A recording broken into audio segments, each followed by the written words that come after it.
I think if I hear you call me Becky one more time, six-pack, I'm gonna pop your tops. All six of them. Who are you?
Hey, welcome back to another video.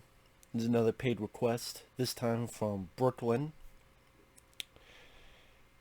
I'd rather take a ticket to Brooklyn and get my butt run over by every car in the district than watch this movie.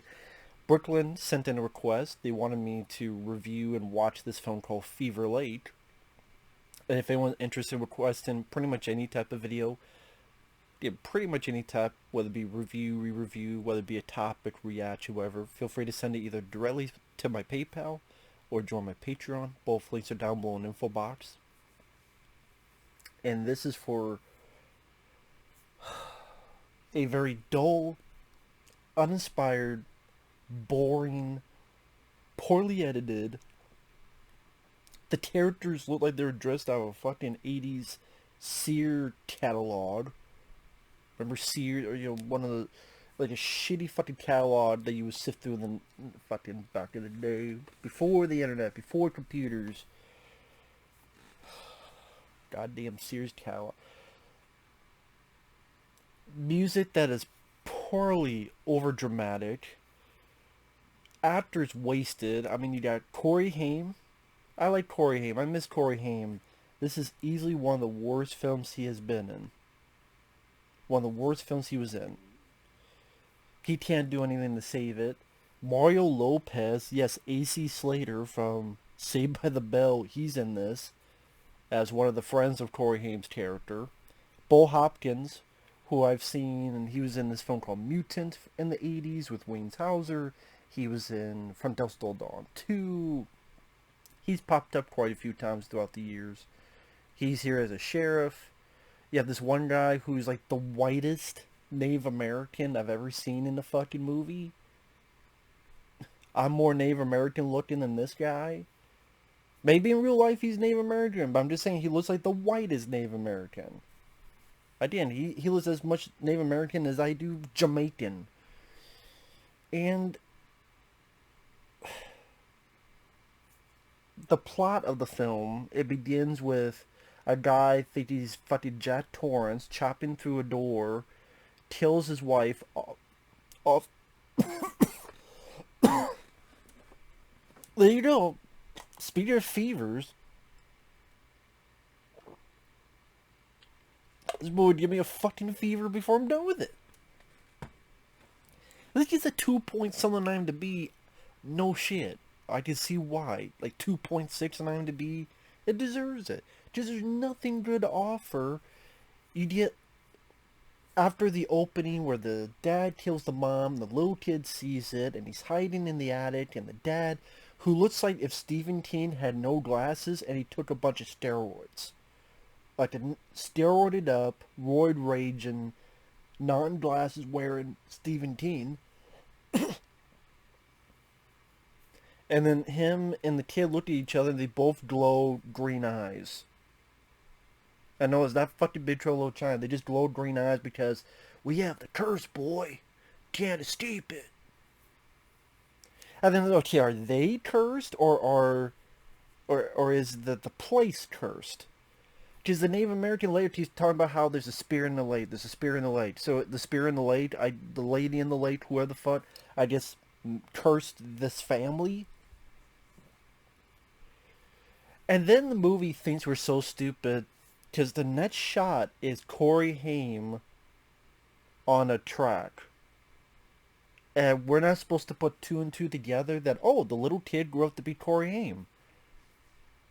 Apparently the movie thinks we're so fucking stupid we're not going to catch that. Because it makes the reveal a twist. It's not really.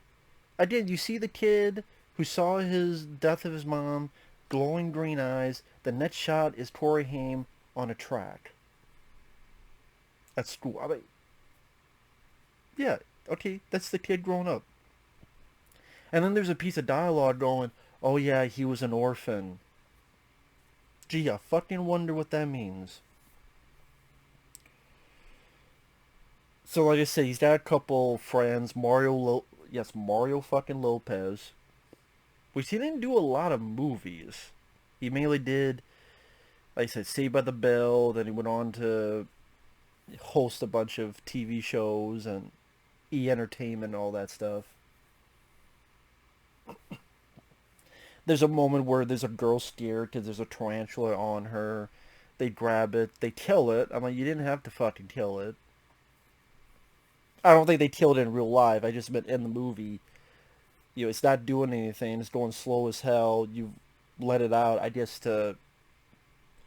I think Corey Haim's character kills it. Maybe that's supposed to be an inclination of the violent deeds he'll do later. I think it was him. This is so forgettable, I don't fucking remember. So they go up to the lake. It's like 6 people go up to the lake. Either the acting is lazy and boring, like Corey Haim, Mario Lopez, giving just lazy, bored performances, or they're really bad.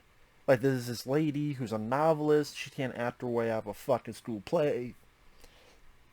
Bo Hopkins, he can't do anything with his sheriff part. It's a typical cliche part, nothing given to him. Then the Native American guy warns them, there's a spirit in the lake, pretty much trying to be the crazy Ralph, you're doomed, you're all doomed. You know, talking, they think Native Americans talk to that clit, waiting to go. I'm waiting for him to go, hello, Timo-sabi, there is a spirit in the lake. Like, you know, the clit pause, talk, a lot of the, when people did cliche Native American speak, like this is how Native Americans speak, they talk clipped and they pause and you're waiting for them 10 seconds to go, hello, Timo-sabi, the white man, go over there. Like, no, not really. And this was like 1996, 97. I've seen both years. Some places say 1996, other places say 1997. I'm just going to put 1997 for the sake of argument. Not like it matters much. And then after that, it goes at a dull snail's pace. Nothing happens until the last 20 minutes. It's just them hanging around the lake. Hanging around the house. The slow pan of a POV around the house at night. The music being over dramatic as if the shark from Jaws is ready to come and pop out. Ooh, the spirit. There's a computer. Someone's writing my time at Fever Lake and they changed it to from Weekend at Fever Lake to Terror Weekend at Fever Lake. Oh my god. The spirit is a shitty editor who added one more word to the title of this story on the computer. Ooh, shit. What's next? You don't do a misspelling? You don't misspell dead, D-E-D? And I guess even the movie itself realized it was so boring and dull and not much happening. Except we're marveling these fucking clothes these kids have. I guess this is like 96, 97. and it's like a fucking catalog back in the day. You're like, I will never wear that. So then one girl who worked at the diner, she's not one of the friends, she's just a local, is going through the woods, and it looks like a wolf is chasing her. We only see that because there's a shot of a wolf, then a shot of the lady, then a shot of the wolf, shot of the lady. Never the twain shall meet. Never in the same shot. And then, this is so fucking piss poorly edited, then she gets attacked, but she's attacked by something invisible? So did the wolf turn invisible? Did the wolf turn to a spirit? Is the wolf just dicking around with the thumb up his ass, watching while this girl's being ravaged by the entity? And then every once in a while it cut to a close-up shot of Corey Haim looking off in the distance. And then back to the girl, ah! And then invisible stuff ripping her clothes a bit, or speck of blood splashing on her face. And I'm like, you introduce a wolf, then the wolf disappears, then she killed by an invisible force, and then Corey Haim just, out of the blue, his face pops up over here, like this. That seems like that kind of signifies this movie. Boring drivel, poorly acted, crappily edited, music that's just trying too hard and doing a bad job of it. For the most part, dull. 85% dull, 50% boring and stupid. Speaking of stupid, when stuff finally starts to happen, the way Mario Lopez dies is kind of funny because he's getting ready to leave with this girl. They know bad things are abound, but they can't drive out. They can't. Oh my fucking god! They can't drive out because the defroster isn't working. Let me go wipe the window. Really? Yeah, you could crash. Let me go wipe the window. And then he starts wiping the back window. I'm like, you know what? I think he can manage with a couple bits of mist over the window. He gets out and starts wiping the back of the fucking... And this is after he's gotten a fucking bear trap on his leg. I'm not an invalid. The defroster isn't working. Let me go wipe the window. So, of course, for his stupidity, he's found later dead with a wound in his neck. Because someone is now killing people with an axe. This couple just killed with an axe. I guess there was one swing and it went through both, I guess, because there's not much gore. So you can't even enjoy this in a superficial gore level because there's none of it in it.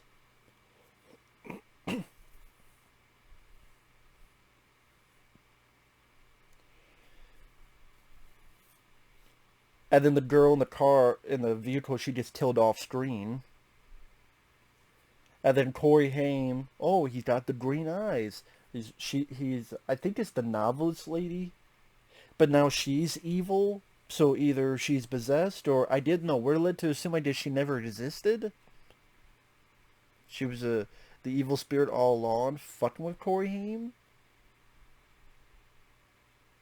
Because she's going, you killed them because I asked you to. And you see that Corey Haim has all this blood on him. So then she starts changing into these different forms, like a melted version of herself, or older lady melted, like disconfigured. Corey Haim chops at her. Again, you don't see anything. And then cops get him. And then some cop is at a diner going, oh, that boy chopped up his mother. I'm like, when he was what? See, I'm stuttering because I'm going, what the fuck? I'm confused now. You're already confusing me. We saw that the father chopped up the mother. Now you're saying, well, the boy chopped up the mother when he was a kid. Not the dad? Like...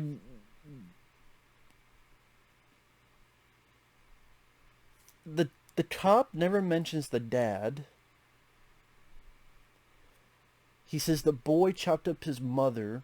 No mention of the dad, that he disappeared, he died, he was chopped up too, he went AWOL, nothing. You would think that would come into play.